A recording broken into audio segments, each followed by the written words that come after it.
अस्सलाम वालेकुम and good evening. मैं हूं मेहर बुखारी। क्या साबिक वजीर आजम इमरान खान मुल्क छोड़ने के लिए तैयार हो चुके हैं?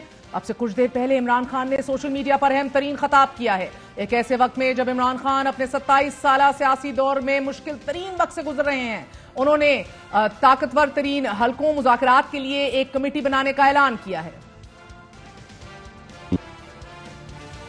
मैं ये कमेटी बनाता हूं। अगर इस कमेटी को ये बैठ के कह दें कि जी इमरान खान के बगैर पाकिस्तान बेहतर हो जाएगा और आपके पास कोई सोल्यूशन है, मैं फिर से कहता हूं कि इस मुल्क की खातिर मैं छोड़ देता हूं, मैं पीछे हट जाता हूं। अगर आप ये कमेटी को समझा दें कि मेरे बगैर मुल्क बेहतर चलेगा, चले मैं मुल्क की खातिर ये भी छोड़ने के लिए तैयार हूं।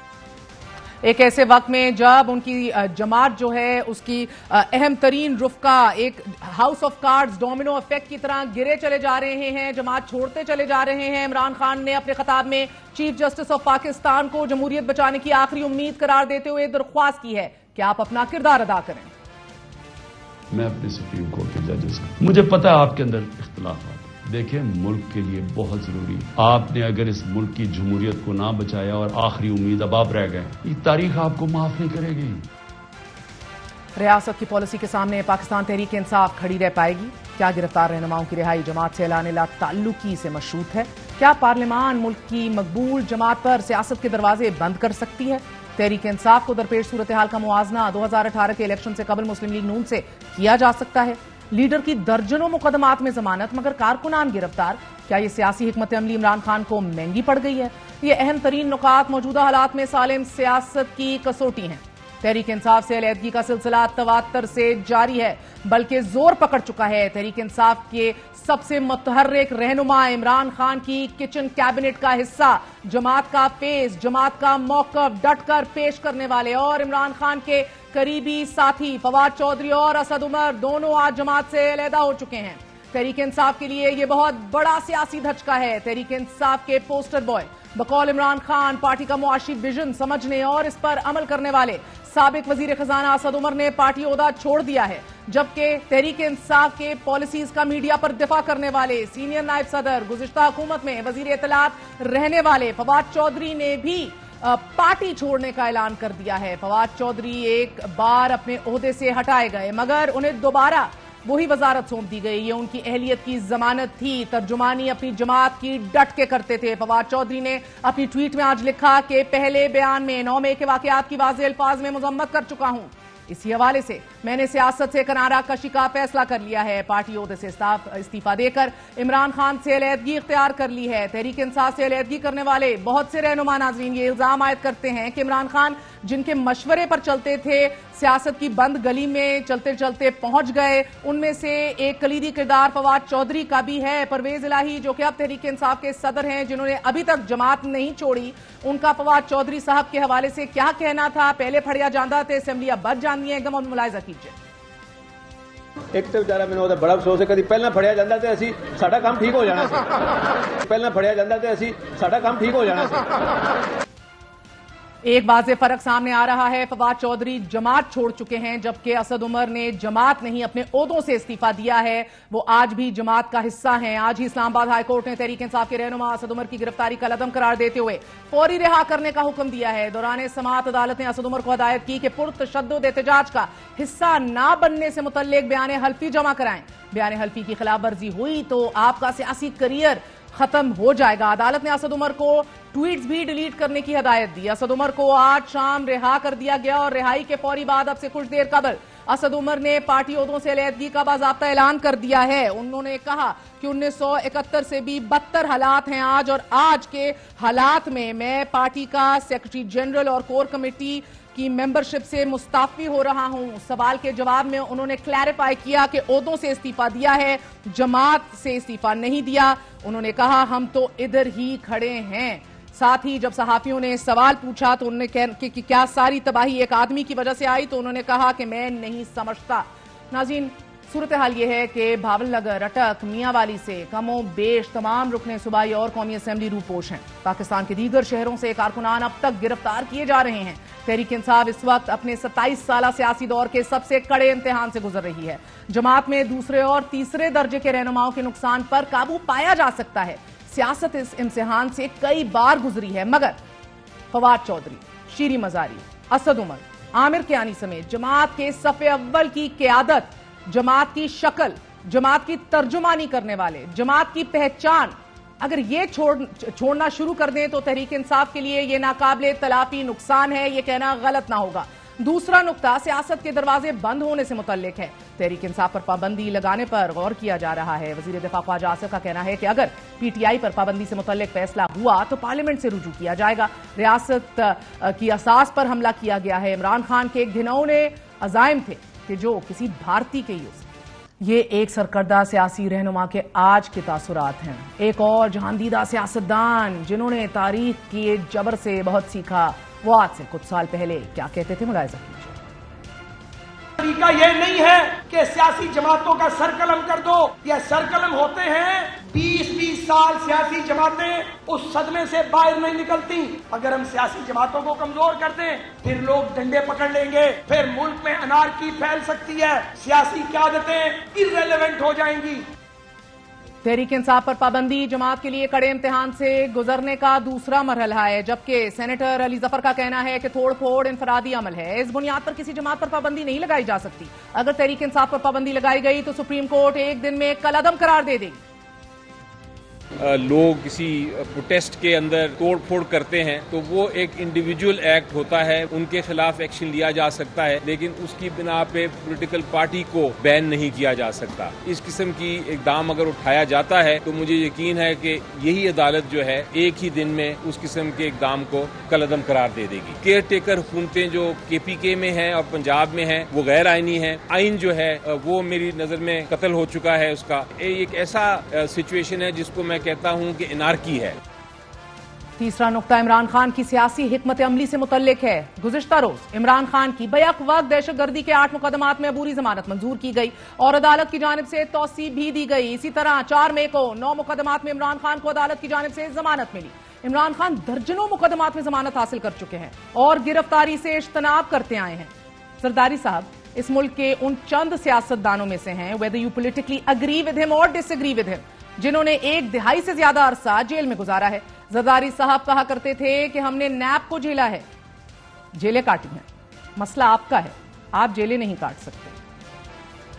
मैंने तो बड़े नैब देखे और मैं देखता रहूंगा। बात यह है कि जिस दिन आपको बुलाया जाएगा तो फिर क्या होगा, मसला ये है। तो मुझे आपका गम है ना, वो ज्यादा है, अपना नहीं है। सियासत का अलमिया कह लीजिए। हमने तारीख से ना सियासत में किए गए गलत फैसलों ना ही महाजराइयों से कुछ भी सीखा है। आज भी इमरान खान इस पोजीशन में है कि किसी पॉलिटिशियन से बात नहीं कर सकते। 70 सालों में बारहा सबक सीखा गया और सजाओं का तयन भी हुआ, मगर रेड लाइन क्रॉस होती रही है। 2018 के इंतखाबात से कबल मुस्लिम लीग के रहनुमा ख्वाजा साद रफी का कहना था कि खान साहब आपकी हिकमत अमली है, चढ़ दौड़ो, ये सियासत नहीं, तारीख से सबक सीख जाएं, मगर ना कल आप हमारी जगह खड़े होंगे। आपको कहते हैं पढ़ जाओ, पढ़ना सियासत नहीं है। इमरान खान साहब जिनकी अभी बारी नहीं आई, खुदा करे वो इससे महफूज रह नहीं सकते। हमारे ट्रक पे आपके लिए कुर्सी मौजूद है। खान साहब हमें गंदा करते करते आप खुद गंदे हो रहे हैं। ये आपका खेल है, ये ना हो कल आपको फिर हमारे साथ ट्रक पे चढ़ना पड़ जाए। खान साहब इतना आगे जाओगे फिर मछली पत्थर चाट के वापस आएगी। इसी हवाले से बात करते हैं। हमारे साथ मौजूद हैं फरूख हबीब, तहरीक इंसाफ के रहनुमा हैं। फरूख हबीब साहब बहुत बहुत शुक्रिया साथ देने का। एक हाउस ऑफ कार्ड्स की तरह, डोमिनो इफेक्ट की तरह आपकी जमात के सीनियर लीडरान जो हैं वो गिरते चले जा रहे हैं, जमात छोड़ते चले जा रहे हैं। फवाद चौधरी, उसके बाद आज ही असद उमर, 2 किचन कैबिनेट का हिस्सा, करीब तरीन हिस्सा। ये लीडरशिप है जिसने लीड फ्रॉम द फ्रंट करना था, आगे से लीड करना था रहनुमाओं को। ये सियासी जमात के आपकी फेसेस हैं, क्या हो गया? देखिए, मैं नहीं समझता कि आपकी बात दुरुस्त है, लेकिन जो हालात इस वक्त पैदा किए गए हैं किसी लिटरेचर में नहीं। बड़ा अनफॉर्चुनेट है कि शेरी मजारी को 5 बार गिरफ्तार किया गया और गुजरात आखिरी इस मुकदमे में पेश किया गया जिसमें वो शामिल ही नहीं थी। और इसी तरीके से आज आपके इल्म में है कि मोअज़्ज़िज़ इस्लामाबाद हाई कोर्ट के मोअज़्ज़िज़ जज को भी ये बात कहना पड़ी कि आपको तो रिहाई उस वक्त मिलेगी जब आप प्रेस कॉन्फ्रेंस करेंगे। इसका मतलब ये है कि जो हमारा निज़ाम अदल है वो भी इंसाफ के हवाले से अब उनके सामने मुझे लगता है बेबस नजर आ रहा है। और जो लोग दबाव या प्रेशर बर्दाश्त नहीं कर पा रहे, लोगों के कारोबार तबाह किए जा रहे हैं, लोगों की फैमिलीज को धमकाया जा रहा है, آپ کس کا ذکر کر رہے ہیں؟ کون نہیں دباؤ ہینڈل کر سک رہا؟ اسد عمر نے کہا ہے کہ میں کسی دباؤ کے تحت نہیں اپنے عہدوں سے مستعفی ہو رہا. کون سے دباؤ کا آپ ذکر کر رہے ہیں؟ عمران خان صاحب نے بہرحال آج ہائی پاورڈ کمیشن کا ذکر کیا ہے. اسد عمر ہوتے تھے آپ کی ہائی پاورڈ کمیشنز میں, فواد چودھری ہوتے تھے آپ کی ہائی پاورڈ کمیشنز میں, پرویز خٹک ہوتے تھے آپ کی ہائی پاورڈ کمیشن میں مگر وہ منظر عام پر نہیں آ رہے. شاہ محمود قریشی ہوتے تھے ہائی پاورڈ کمیشنز میں مگر وہ پابند سلاسل ہیں. کون رہ گیا ہے جو اس کمیشن کا حصہ بنے گا؟ دیکھیں مہر, بات کو ہمیں اپنی ذات کے لیے بات تو نہیں کرنی.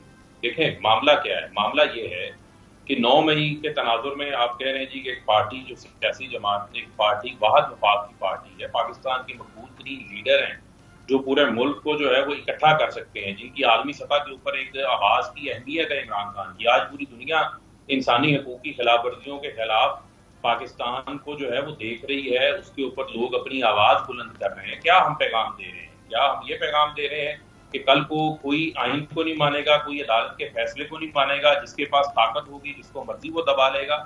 یا پاکستان کے فیصلے جو ہم کہتے ہیں کہ جمہوریت ہے, جمہوریت ہے, جمہوریت میں فیصلے تو پھر عوام کرتی ہے. انتخابات سے اس وجہ سے بھاگا جا رہا ہے کہ عمران خان کو نہیں روکا جا سکتا, عمران خان کا ووٹ کے ذریعے مقابلہ نہیں کیا جا سکتا. اور اگر یہ سمجھتا ہے کہ آج وہ یہ کچھ کر کے آئندہ کے لیے جو ہے وہ اپنا راستہ بنا لے گا, یہ ملک کے لیے میں آپ کو بتا رہا ہوں it's a matter of time. یہ جو لوگ آج ہنسی مذاق کر رہے ہیں, ٹھٹھے لگا رہے ہیں, کہکے لگا رہے ہیں, ان کو میں بتانا چاہ رہا ہوں کہ یہ بھی they will be in hot water very soon. یہ میں آپ کو بتا رہا ہوں سر, آپ لوگ مائی وے اور the highway solo flight چوروں کے ساتھ بیٹھیں گے نہیں. چور ڈکیت ہیں, جنہوں نے ووٹ دیے ہیں وہ گدھے گھوڑے ہیں. 2018 کا جو بیان تھا سر, کوئی راستہ نہیں کھولا نا کہ سیاست دانوں سے آج مذاکرات ہو سکیں, سیاست دانوں سے ریچ آؤٹ ہو سکے, بات ہو سکے, پارلیمان کے اندر یہ مسئلہ حل ہو سکے. اب ہائی پاورڈ کمیشن بنا دی ہے, میں سمجھنے سے قاصر ہوں کون ملے گا آپ کے مشکل وقت میں؟ اب آپ ان میں سے کون آپ کے کام آئے گا؟ اور اگین اس ہائی پاورڈ کمیشن کا حصہ کون ہوگا؟ آپ ہوں گے یا افتخار درانی ہوں گے؟ پیچھے رہ کون گیا ہے؟ دیکھیں بات یہ ہے کہ مہر, میں اپنا ذاتی طور پر تو آپ کو بتا دوں, میں تو 2007 سے بطور پنجاب یونیورسٹی سے بطور طالب علم کے عمران خان کے ساتھ, میں تو عمران خان کے کاز کے ساتھ ہوں. جب میں نے جوائن کیا تھا مجھے تو یہ بھی نہیں پتا تھا کہ میں نے پارلیمنٹیرین بننا ہے یا نہیں بننا. تو میں آج بھی اپنی پالیٹکس کو بچانے کے لیے نہیں ہوں ساتھ, عمران خان کے اس کے کاز کے ساتھ. اور اس وقت تو ٹائم ہے حق کے ساتھ کھڑے ہونے کا ٹائم ہے, اور جب آپ حق کے راستے میں ہوتے ہیں آپ کو اس کی قیمت بھی دینی پڑتی ہے, آپ کو اس کے لیے قربانیاں بھی دینی پڑتی ہیں. تو ڈزنٹ میٹر آپ زندہ رہیں یا آپ مریں, لیکن آپ اپنے حق کے کاز کے ساتھ آپ کھڑے ہوں, وہ ہم کھڑے ہیں, نظریے کے ساتھ کھڑے. سر آپ کہہ رہے ہیں کہ وقت ہے حق کے ساتھ کھڑے ہونے کی, یعنی کہ شیری مزاری بھی آج حق کے ساتھ نہیں ہے, فواد چودھری بھی آج حق کے ساتھ نہیں ہے, اسد عمر بھی آج حق کے ساتھ نہیں ہے, آپ ان سب کو کنڈیم کر رہے ہیں؟ دیکھیں بالکل میں آپ کو یہ کہہ رہا ہوں کہ ہر شخص کی جو ہے وہ, آپ بہت ساروں کو جانتی ہیں, آپ کے ذاتی تعلقات ہیں, اور میں تو افسردہ ہوں اس چیز کے اوپر کہ یہ بڑی سین وائسز ہیں, بڑی ووکل وائسز ہیں.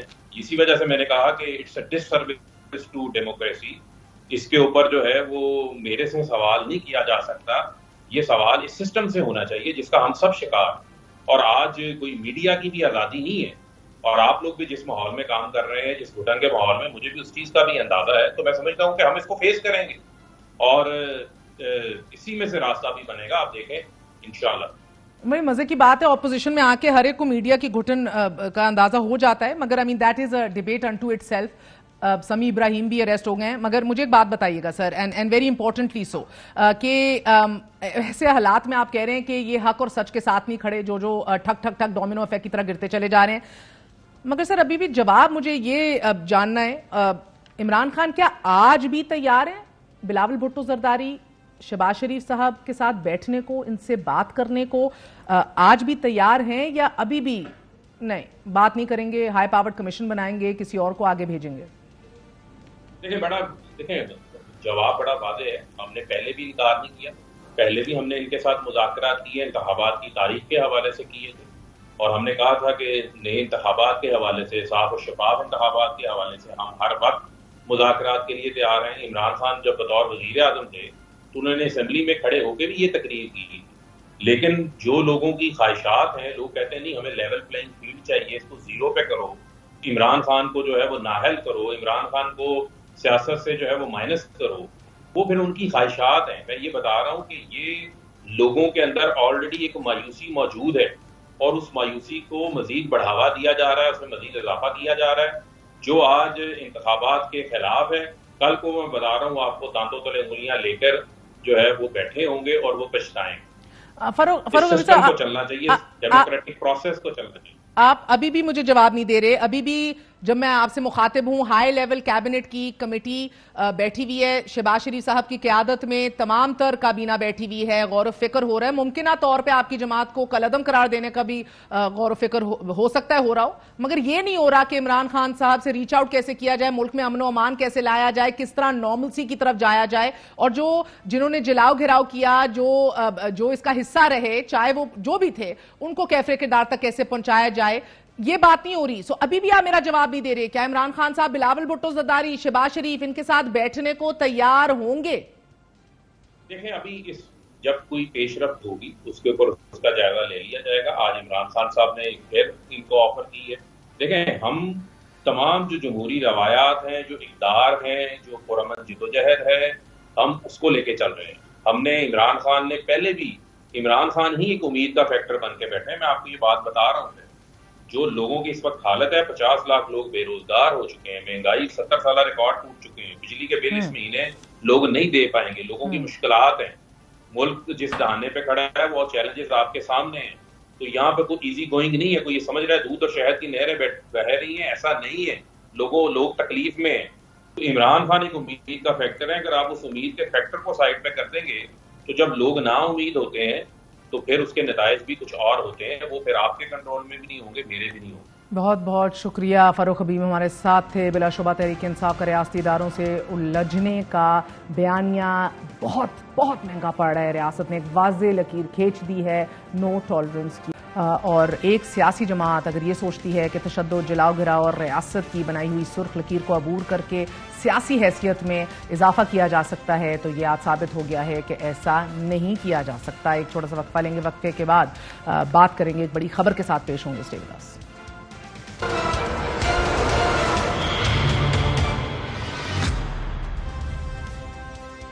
حکومتی بیانات, بالخصوص وزیر خزانہ اسحاق ڈار کے بیانات سے اگر کوئی بات واضح ہوتی ہے تو وہ یہ ہے کہ حکومتی معاشی ٹیم کے سربراہ ابھی بھی ماضی میں رہ رہے ہیں. 2022 میں وہ ملک جو 2017 میں دنیا کی 24ویں معیشت تھا وہ 47ویں معیشت بن چکا ہے. 2013 میں یہ نہ بھولیں کہ 2013 میں Pakistan macro economic unstable country تھا بیفور الیکشنز. اس کو ڈکلیئر کیا گیا تھا کہ 6 سے 7 مہینے میں یہ ڈیفالٹ کرے گا. ایک نیا ڈالر جیسے اب ہے کسی پروگرام, کسی ملٹی لیٹرل پاکستان کو نہیں دے رہا. لیکن پاکستان اس وقت اپنی تاریخ کے بدترین معاشی بحران کا سامنا کر رہا ہے. مہنگائی بلند ترین سطح کو پہنچ چکی ہے. براہ راست سرمایہ کاری ہر گزرتے دن کے ساتھ کم ہو رہی ہے. اسٹاک مارکیٹ میں مندی چل رہی ہے. ڈالر کی قدر روپے کے مقابلے میں بدترین سطح پر ہے, کہ جس کی وجہ سے خام مال خریدنے کے لیے ایلسیز بھی نہیں کھولی جا سک رہی, جس کا براہ راست اثر بڑے بڑے صنعتی یونٹس کی بندش کی صورت سامنے آ رہا ہے. اور یہی بات آج اسحاق ڈار نے کہی. ساتھ ہی ایک بار پھر دعویٰ کر دیا کہ پاکستان ڈیفالٹ نہیں کرے گا. We are totally in position. ہمیں کوئی ڈیفالٹ کا خطرہ ہے. پاکستان بالکل ڈیفالٹ نہیں کرے گا. ہم نے کوآپریشن کی ہے, میری اور میری ٹیم کی. یہ بڑی سنسیئر ایفرٹ تھی اور ہے. اب بھی میرا ایمان ہے کہ اگر ہم اکٹھے ہو کے اس چیلنج کو ہم اس کو فیس کریں گے, اس سے ڈیل کریں گے جیسے ہو رہا ہے اللہ کے فضل سے, انشاءاللہ we'll come out of it. IMF deal کے حوالے سے انہوں نے ایک بار پھر دعویٰ کیا کہ پاکستان کی ٹیکنیکل ٹیم نے تمام کام پورا کر لیا ہے. IMF کے حوالے سے بھی ہماری طرف سے جو ہماری ٹیم ہے, انہوں نے ٹیکنیکل پورا کام مکمل کر دیا ہوا ہے 9th ریویو کا. یہ بدقسمتی ہے کہ یہ ریویو 3 مہینے ڈیلے سے شروع ہوا. ہم نے سارے پرائر ایکشن مکمل کر چکے ہیں. نمبر 1. نمبر 2, یہ prior action generally board meeting سے پہلے ہوتے ہیں, اسٹاف لیول اگریمنٹ سے پہلے نہیں ہوتے. Given them surprise. Ishaq Dar کے دعوے ایک طرف, IMF ڈیل ان لاک نہیں ہو رہی, ترسیلات زر گراوٹ کا شکار ہے. سادہ الفاظ میں ڈالرز کی کمی تمام مسائل کو جنم دے رہی ہے. اس وقت پاکستان کے کل زر مبادلہ ذخائر 9 ارب ڈالر ہیں, جن میں سے اسٹیٹ بینک آف پاکستان کے پاس ڈالر صرف 4.3 ارب ڈالر ہیں. کرنٹ اکاؤنٹ خسارے میں کمی برآمدات اور درآمدات دونوں میں کمی کا باعث بن رہی ہیں. اور انٹر بینک میں آج ڈالر 287 روپے 13 پیسے پر بند ہوا. اوپن مارکیٹ میں آج ڈالر کا ریٹ 307 سے 310 روپے کے درمیان رہا, جبکہ بلیک مارکیٹ میں ڈالر 325 سے اوپر سیل ہو رہا ہے. सोने पर सुहागा ये है नाजरीन कि तीनों मार्केट्स में फर्क के अलावा मुल्क भर के मुख्तलिफ शहरों और मार्केट्स में डॉलर रेट भी मुख्तलिफ हैं। पेशावर और कराची के रेट में कम से कम 5 से 10 रुपए का फर्क है। इस फर्क की एक वजह अफगानिस्तान भी है, क्योंकि पाकिस्तान से करोड़ों डॉलर महाना बुनियादों पर अफगानिस्तान स्मगल हो रहे हैं। जहां मुल्क में ब्लैक मार्केट एक बार फिर फाल हो गई है, वहीं रुपए की कदर में मुसलसल कमी, हुकूमत की जानिब से डॉलर की बैरून मुल्क मुंतकी पर पाबंदी और डॉलर की मांग में इजाफे ने हवाला हुंडी का कारोबार अपने अरूज को पहुंचा दिया है। खुफिया तौर पर डॉलर्स की मुल्क से उड़ान जारी है। हवाला हुंडी को देखा जाए तो 30-35% लोगों का इन्हिसार हुंडी पर होता है, और ये बैंकिंग चैनल से हटकर एक ऐसा मुनज़्ज़म निजाम है कि जिसमें डॉलर इंफरादी तौर पर मुख्तलिफ लोगों के जरिए भेजे और वसूल किए जाते हैं। मिसाल के तौर पर किसी ने 1 लाख डॉलर पाकिस्तान भेजने हैं तो रकम भेजने वाला शख्स डॉलर किसी ऐसे शख्स के हवाले कर देगा कि जिसका नुमाइंदा पाकिस्तान में डॉलर के बराबर रकम मतूबा शख्स को अपनी फीस चार्ज करने के बाद दे देगा। इस निजाम के तहत करेंसी एक्सचेंज और बैंकिंग सेक्टर तफसीलाते ज़र के कानूनी अमल से बाहर हो जाते हैं। मनी लॉन्ड्रिंग, मंशियात की स्मगलिंग और इंतहा पसंद तंजीमों की माली मावनत को तकवीयत मिलती है, क्योंकि इस तमाम अमल में ना कोई फॉर्म भरना पड़ता है ना ही फीस। तो ये निजाम बैंकिंग निजाम के मुतवाजी एक ऐसा मजबूत निजाम बन जाता है जो मुल्क में डॉलर की आमदोरफ्त को खत्म कर देता है, जिसके नतीजे में तरसीलाते ज़र में वाज़ेह कमी आ जाती है। यही वजह है कि गुज़िश्ता साल के मुकाबले में रवा माली साल के पहले 10 माह के दौरान खलीजी ताउन काउंसिल ममालिक से मौसूल होने वाली तरसीलाते ज़र में 12% कमी हुई है, जबकि कुल तरसीलाते ज़र 26.14 अरब डॉलर से कम होकर 22.7 अरब डॉलर मौसूल हुए हैं। अगर गुज़िश्ता अप्रैल से मुआवजा किया जाए तो तकरीबन 6 अरब डॉलर की कमी हुई है। अप्रैल 2022 में बैरून मुल्क पाकिस्तानियों ने 31 अरब डॉलर पाकिस्तान भेजे, जबकि मार्च 2023 में सिर्फ 25 अरब डॉलर भिजवाए गए। हवाला हुंडी के अलावा एक बड़ी वजह घरों और लॉकर में पड़े डॉलर भी हैं। एक्सचेंज कंपनीज एसोसिएशन पाकिस्तान के सदर मलिक बोस्तान के मुताबिक पाकिस्तानियों के पास घरों और लॉकर में कम से कम 10 से 12 अरब डॉलर पड़े हैं, और अगर उनके मुताबिक हुकूमत डॉलर करेंसी क्राइसिस को खत्म करना चाहती है तो हमें फ्री हैंड दे दे, हम सालाना 12 अरब डॉलर फराहम कर सकते हैं, बशर्ते डायरेक्ट स्वैप पॉलिसी के तहत डॉलर की खरीदारी की इजाजत दे दी जाए। नाज़रीन, इसी तजवीज़ पर हुकूमत सोच रही है कि $1 एमनेस्टी स्कीम मुतारिफ करवाई जाए, जिसमें डॉलर स्टेट बैंक को जमा करवाकर मुल्क की करेंसी वसूल की जाए। वो तमाम तर अरबों डॉलर जो पाकिस्तानियों ने अपने लॉकर्स और अपने घरों में रखे हुए हैं, जिससे कम से कम 1 से 1.5 बिलियन डॉलर जनरेट कर सकेगी हुकूमत। मतलब कि हवाला हुंडी से हासिल किया गया मुबैना काला धन बगैर किसी मुश्किल के सफेद हो जाएगा। साथ ही हवाला हुंडी के इस्तेमाल में एक अहम फैक्टर ईरान से गैर कानूनी स्मगलिंग के नतीजे में पाकिस्तान आने वाला डीजल भी है, जिसकी अदायगी डॉलर के जरिए हवाला हुंडी के इंस्ट्रूमेंट के तहत ही होती है, जिसके नतीजे में पाकिस्तान को टैक्स आमदन की कमी का सामना भी होता है। गुज़िश्ता 2 माह सालाना बुनियादों पर पेट्रोल और डीजल की कंजम्पशन में भी कमी हुई है। आरिफ हबीब लिमिटेड रिसर्च के मुताबिक रवा माली साल के पहले 9 माह के दौरान पेट्रोलियम मसनूआत की फरोख्त में 21% कमी वाक़ई हुई है। मुल्क में गाड़ियां तो उतनी हैं, या तो फिर लोग पेट्रोलियम मसनूआत कम इस्तेमाल कर रहे हैं, या फिर इस कमी को ईरानी डीजल से पूरा किया जा रहा है। गुज़िश्ता दौरे हुकूमत में कोरोना के दौरान पाकिस्तान में रेमिटेंसेस तरसीलाते ज़र में वाज़ेह इजाफा देखा गया था, जिसकी वजह हवाला हुंडी निजाम के खात्मे की सूरत सामने आया। उस वक्त क्योंकि बैंकिंग चैनल्स ही काम कर रहे थे, तो 2020 में मौसूल होने वाली तरसीलाते ज़र 2019 के मुकाबले में 36% ज्यादा थी, क्योंकि बैरून मुल्क पाकिस्तान के पास कानूनी तरीके से रकूम भेजने के अलावा कोई और रास्ता तब मौजूद नहीं था, अवेलेबल नहीं था। मगर मौजूदा दौरे हुकूमत में हम देख रहे हैं कि एक बार फिर रेमिटेंसेज यानी कि तरसीलाते ज़र कम हो रही हैं, और ये पहली बार नहीं हो रहा। 2017 में भी तरसीलाते ज़र में 3% कमी देखी गई थी। पाकिस्तान की मुश्किल का अंदाजा इस बात से भी लगाया जा सकता है कि पाकिस्तान को एलसीज खोलने के लिए भी मुश्किल पेश आ रही है, जिसकी वजह से खाने पीने की अशिया से लेकर दवाइयां बनाने वाली फार्मा इंडस्ट्री भी मुश्किल में आ चुकी है, जो अशिया खुर्दनोश, दवाइयां, कोयले, ज़राई आलात तक सब कुछ महंगा कर रही है। अब एक जानिब तो पाकिस्तान में डॉलर आ नहीं रहे, तरसीलाते ज़र कम हो रही हैं, हवाला हुंडी का कारोबार तगड़ा तरीन होता चला जा रहा है, अरूज पर पहुंच चुका है, और अगर इसे मौजूदा हुकूमत पर अदम एतमाद करार ना दिया जाए तो क्या किया जाए। अ वेरी शॉर्ट ब्रेक, अहम तरीन खबर के साथ हाजिर होंगे, स्टे विद अस।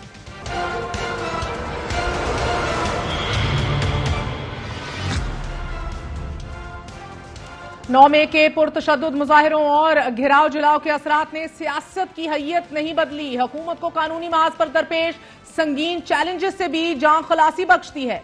पंजाब में 14 मई को इलेक्शन कराने के सुप्रीम कोर्ट के फैसले से इनहराफ के नताइज इंतहाई संगीन भी हो सकते थे, मगर इससे पहले 9 मई और 10 मई के वाकयात ने कानूनी गर्दाब में धंसी हुकूमत को सांस लेने का मौका दे दिया है और अब पंजाब में इलेक्शन का ये मामला भी इल्तिवा का शिकार होता दिखाई दे रहा है। अदालत उज़्मा ने 20 अप्रैल को यह वाज़ेह कर दिया था कि अदालत का 14 मई का फैसला कायम है। ये फैसला बदल सकता है, ना ही नजरअंदाज किया जा सकता है, मगर 9 मई के वाकयात और इलेक्शन कमीशन की नजरसानी दरख्वास्त समाअत के लिए मुकर्रर होने के बाद अदालती फैसला और इंतखाबात दोनों खटाई में पड़ते दिखाई दे रहे हैं। नजरसानी दरख्वास्त पर पहली समाअत के दौरान ही चीफ जस्टिस ऑफ पाकिस्तान ने फ्रीकैन को मुज़ाकरात करने पर जोर देते हुए रिमार्क्स दिए कि अदालत ने न सिर्फ आइन बल्कि हालात भी देखना है। इदारों की तजलील और तनसीबात को जिलाया जा रहा है। जिस तरह के पुरतशद्दुद वाकयात सुन रहे हैं, ये बहुत तशवीशनाक सूरत हाल है और अगर तफरीक ज़दा मुआशरा होगा तो इंतखाबात के नताइज कौन कबूल करेगा। ये रिमार्क्स 15 मई को पहली समाअत पर दिए। चीफ जस्टिस ने यह भी कहा कि जब जंगी हालात हों तो कानून खामोश हो जाता है। अदालत के इन रिमार्क्स के बाद आईनी तकाजे से रूगर्दानी पर उठते सवालात भी थम गए और घिराव जलाव के इस पस मंजर में आईनी मुद्दत में रहकर इंतखाबात कराने का अज़म भी खाकस्तर हो गया है।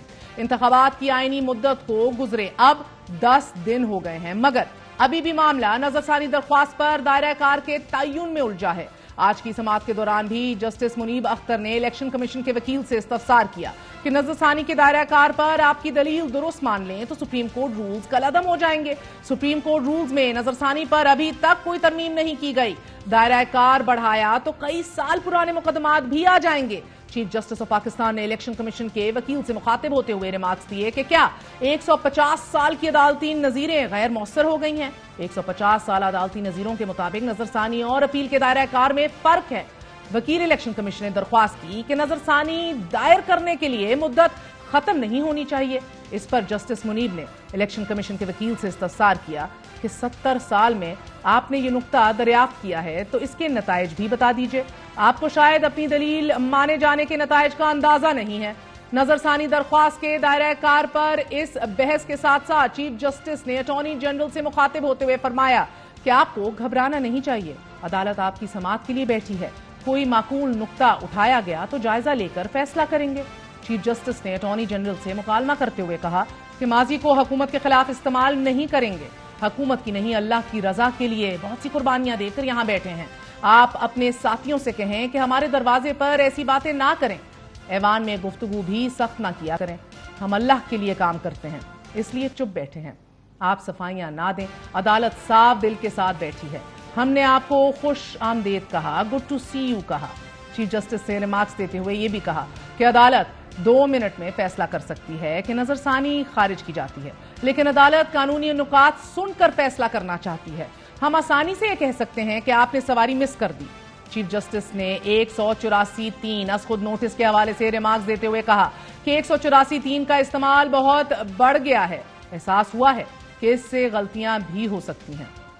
आज की समाअत के दौरान ही अदालत ने इलेक्शन कमीशन के वकील से इस्तफसार भी किया कि इलेक्शन कमीशन ने सदर को यह सूरत हाल नहीं बताई जो अदालत को अब बता रहे हैं।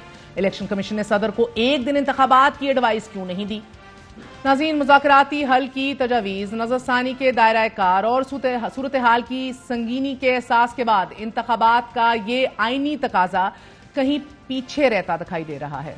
मगर मोअज़्ज़ज़ अदालत के सामने ये सवाल आज भी हाथ बांधे खड़ा है कि मुल्क की सबसे बड़ी अदालत के 14 मई के फैसले की अब कानूनी हैसियत क्या है। मोअज़्ज़ज़ अदालत के फैसले पर अमल दरामद ना होने के नताइज की कानूनी और आईनी पोजीशन क्या है। आइन के हुक्म से रूगर्दानी पर अदालत कहां तक जा सकती है, कहां खड़ी है। निगरान हुकूमतों की मुद्दत में जबरन तौसी से पंजाब और खैबर पख्तूनख्वा गवर्नमेंट्स की आईनी पोजीशन और स्टेटस क्या है। क्या इंतखाबात को इतने लंबे अरसे तक इल्तवा में रखा जा सकता है। अदालत का यह अपना ही सवाल भी आज मुअज़्ज़ज़ अदालत के सामने ही है। बात करते हैं सीनियर मारूफ कानूनदान, हमारे साथ रशीद रिजवी साहब मौजूद हैं। रिजवी साहब, बहुत बहुत शुक्रिया साथ देने का। फरमाए दीजिएगा, अदालत के 14 मई के फैसले की अब कानूनी हैसियत क्या है। मुअज़्ज़ज़ अदालत के फैसले पर अमल दरामद ना होने के जो रेप्रिकॉशंस या नताइज हैं, वो कानूनी और आईनी पोजीशन क्या है। देखिए, मैं समझता हूं कि अब 14 अप्रैल का ऑर्डर امپلیمنٹ تو نہیں ہو سکتا ہے، اس لیے کہ اس میں اب نئی تاریخ آئے گی. اس کے کانسیکوینسز ضرور فالو ہو سکتے ہیں کہ کنٹمپٹ پروسیڈنگز ہے اس صورت میں کہ جن لوگوں نے اس کو وائلیٹ کیا ہے، ڈیلیبریٹلی وائلیشن ہے یا کوئی فورسفل ایسا ایونٹ اسٹیج نہیں کرانے پہ مجبور کیا گیا ہے. تو یہ چیزیں تو سب کوشچنز آف فیکٹس ہیں جو کورٹ دیکھے گی. لیکن 14 اپریل کا آرڈر تو اب الیکشن کا پاسبل ہی نہیں ہے، اس لیے کہ وہ 14 اپریل تو گئی ہے، واپس سپریم کورٹ کیلنڈر کو واپس نہیں کر سکتی ہے. اس میں یہ ہے کہ انہیں فریش ڈیٹ دینی پڑے گی، فریش، اور جو پروسیڈنگز ہیں وہ نامینیشن پیپرز ڈیٹ وہ پھر ایکسرسائز انڈر ٹیک کرنی پڑے گی. تو میں سمجھتا ہوں یہ بڑا گمبھیر مسئلہ ہے اور یہ بھی کوئی ایک آدھ دن کا نہیں ہے، یہ بھی مہینے لگا دے گا. اچھا، سو اب آپ کو لگ رہا ہے کہ نئی فریش ڈیٹ ہی دینی پڑے گی. 14 مئی کو الیکشنز نہیں ہوئے، 9 مئی کو اس ملک میں جو حالات ہوئے اور جو ہم نے مناظر دیکھے وہ یکسر سب کچھ تبدیل ہو کے رہ گیا ہے. کیا ان واقعات کے پیش نظر 14 مئی کو الیکشنز نہ ہونے کو، یعنی کہ جو فیصلہ دیا گیا تھا اس سے روگردانی جو ہے اس کو نظر انداز کیا جا سکتا ہے owing to the circumstances of course? بالکل بالکل. بہت سے دیکھیں نا ریویو اپلیکیشن انہوں نے جو الیکشن کمیشن نے فائل کی ہے تو وہ 9 سے پہلے کے بھی حالات تھے کہ جب آپ کو فیڈرل گورنمنٹ جو ہے وہ سیکورٹی فراہم نہیں کرنے کو تیار ہے، فنڈز فراہم کرنے کو تیار نہیں ہے، تو الیکشن کمیشن کے پاس اپنے کوئی سیکورٹی سورسز نہیں ہے، ان کے پاس اپنے فائنینشیل ریسورسز نہیں ہے. وہ بھی دو ایک وجہ ہے، coupled with the facts of incident of 9 مئی. اچھا رشید رضوی صاحب، بڑی انٹرسٹنگ چیز آج تھی، چیف جسٹس صاحب نے 184(3) 184(3) از خود نوٹس کے حوالے سے جو آج ریمارکس دیے، ان کا کہنا تھا کہ 184(3) کا استعمال بہت بڑھ گیا ہے، احساس ہو رہا ہے کہ اس سے غلطیاں بھی ہو سکتی ہیں. ڈو یو تھنک دس از یہ ایک واضح شفٹ ہے؟ جی میں بھی یہ سمجھتا ہوں، ماضی میں بھی 2-3 چیف جسٹس آئے جنہوں نے بالکل مس یوز کیا ہے 184(3) کو. نہیں وہ تو کیا ہے رشید رضوی صاحب. چیف جسٹس کے ان ریمارکس میں آپ کو ایک واضح شفٹ دکھ رہا ہے؟ کیونکہ عدالت کے اندر بھی تقسیم ہے، آپ جانتے ہیں جسٹس فائز عیسیٰ صاحب 184(3) کے بارے میں کیا محسوس کرتے ہیں وہ بھی بڑا واضح ہے، باقی بھی دیگر جج صاحبان، معزز جج صاحبان کیا فیل کرتے ہیں وہ بھی بڑا واضح ہے. Do you feel this is a shift? ہو سکتا ہے کہ وہ شفٹ کی طرف جا رہے ہوں، لیکن بات گھوم پھر کے وہی آئے گی مہر صاحبہ کی. اگر 3 سینئر 1, 2, 3 3 سینئر ججز بیٹھ کے اس کو ڈیسائیڈ کریں کہ اس کاز کو اٹھانا ہے یا نہیں اٹھانا ہے یا کس بینچ کے پاس بھیجنا ہے، تو اس میں ایک ایبسلیوٹ اتھارٹی جو تھی سی جے پی کی وہ ختم ہو جائے گی، جو ہم نے دیکھا ہے جسٹس افتخار چودھری صاحب کے دور میں اور جسٹس ثاقب نثار صاحب کے دور میں، جسٹس کھوسا صاحب کے دور میں. تو ان چیزوں کو اوائڈ کرنے کے لیے آئندہ کوئی ایسا چیف جسٹس نہ آئے. اگر یہ شفٹ ہے تو یہ ہیلدی شفٹ ہے. اور کوئکلی سر، مختصراً پنجاب اور خیبر پختونخوا کی گورنمنٹس کا آپ کے نزدیک کیا سٹیٹس ہے ابھی؟ پارڈن؟ پنجاب اور خیبر پختونخوا میں جو نگران حکومتیں بیٹھی ہیں آپ کے نزدیک ان کا کیا سٹیٹس ہے؟ وہ تو اپنا ٹائم اوور کر چکی ہیں. میں سمجھتا ہوں دوبارہ فریش وہ آنا چاہیے. آدھے انلیگل، آدھے انلیجیٹیمیٹ؟